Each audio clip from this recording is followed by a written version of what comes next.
Greetings, dear ones. I am Kryon of Magnetic Service.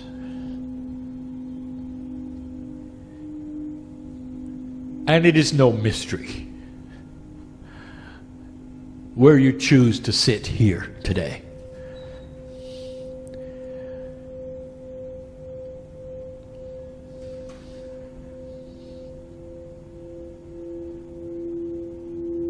And if I could tell you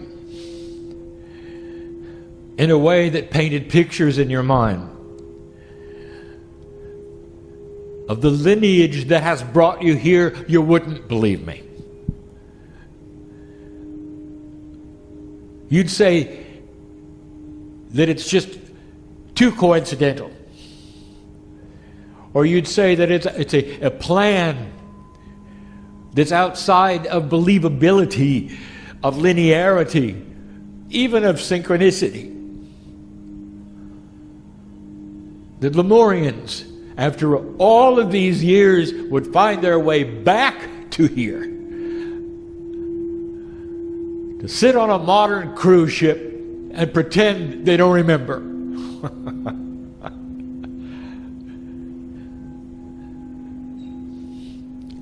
You can't. You're not built to.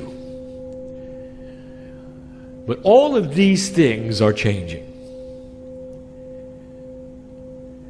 The very blocks in your consciousness that keep you from seeing your Akash or validating ancient history within your DNA, these things are beginning to lift. But you can't see them in 3D. And so a film is not going to play to show you what happened to you. And you're not going to get pictures and sound, writing that would help you to understand your part in it. It's just not going to happen that way. Because the Akash has an attribute that is quantum. We use the word quantum just to say we have a multi-dimensional part of you, which is the record of you. And it will not play out the way you think it should. Even those who will read into your Akash cannot dig into the multi-dimensional parts. Past a certain point, they can see the history, the potential.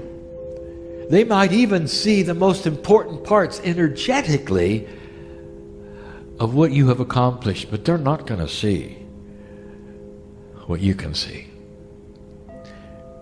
It's going to happen emotionally first. Mysteriously.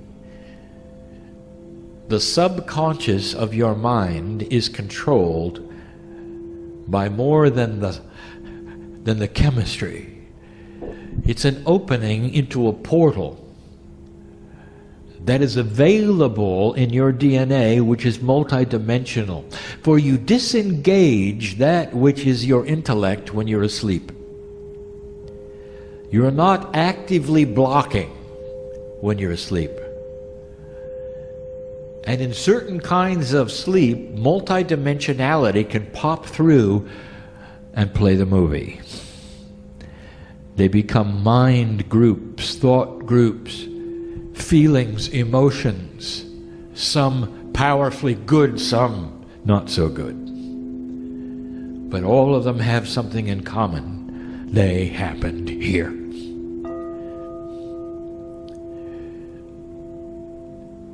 And so when you pick up your corporeal body and you walk onto the land, if you will allow it, some of these things start to come back.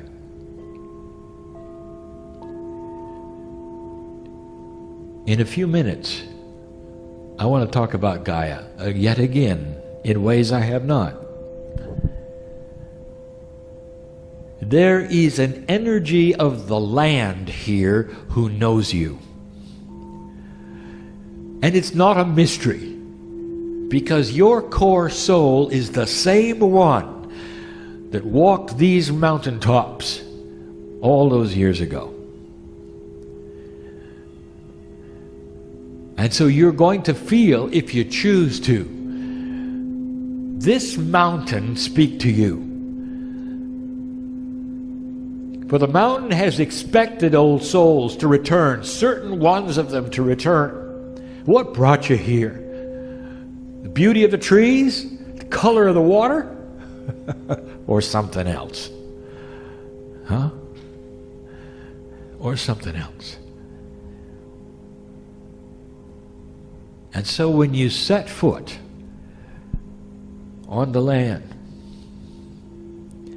and you get out from away from the shopping and the excursions, and you want to give ceremony, or just sit and feel, I will tell you, it doesn't matter where you are.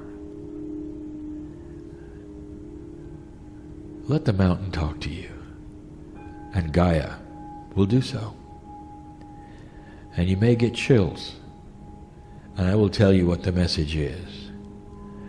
Welcome home. Welcome home. It's more than the teaching of Kryon. It's the teaching of the elders who walked these hills. The energies of the ancients who walked these hills. The places where the seeds still exist in the valleys that are sacred. The energies that remain of the ones who visited you so long ago. For many of them are calling this home to this day. And so the invitation in these few moments, dear ones, is clear. If you want to do it, open to these things that will speak to you in ways perhaps that you're not even aware can happen. And then when they do, sit and think for a moment. Is there a greater purpose? Is there a greater plan? What has brought you back? Is there something to do? And in most cases, the answer will be no. In most cases, it's simply an alliance. In most cases, it's the reason you'd simply call home.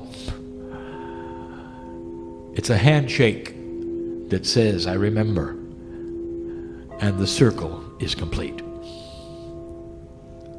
And the circle is complete. And so it is.